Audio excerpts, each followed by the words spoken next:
جولة رقم 1 من سلسلة جولات أهلا رمضان. اهلا بكم وكل سنه وانتم طيبين. حضرتك طيب. عندي لبن بنعرة بيتباع ب 17 ونص، بتاخديه عندي ب 15.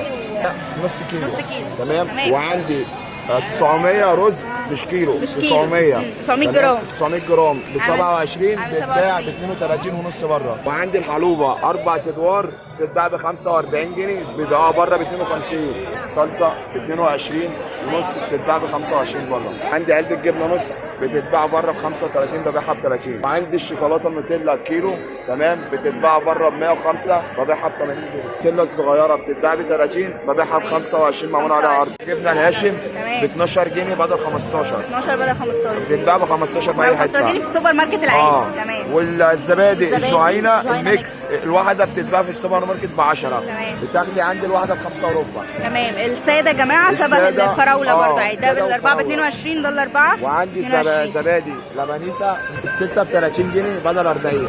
بيتباع ب 12 جنيه بره، بتاخديه من عندي ب 5 جنيه. 5 جنيه عليه القطعه. صلاحيه، عليه صلاحيته وكل حاجه. وريني كده الصلاحيه ايه من قدامي يا استاذ؟ صلاحيه الحاجه. عشان الناس بس بتحب تدقق في الحاجات دي. صلاحيه الحاجه اهي. طعمه كتير موجوده عندي. جبنا الشيدر ربع ب 25 بتتباع بره 25 ب جنيه 30. الربع. هنا اندومي بيتباع ب 6 جنيه بره ب 5. ب5 هنا عندك كيلو. 5 جنيه. وعندي علبه بسكوت تمام 12 باكو ب 10 جنيه. تمام. وعندي علبه علاوي 12 باكو ب 20. تمام. اوصف مكانك. مكاني في محطة مصر في المول الجديد، بندية رقم 6 كوكب السعادة. شرفونا.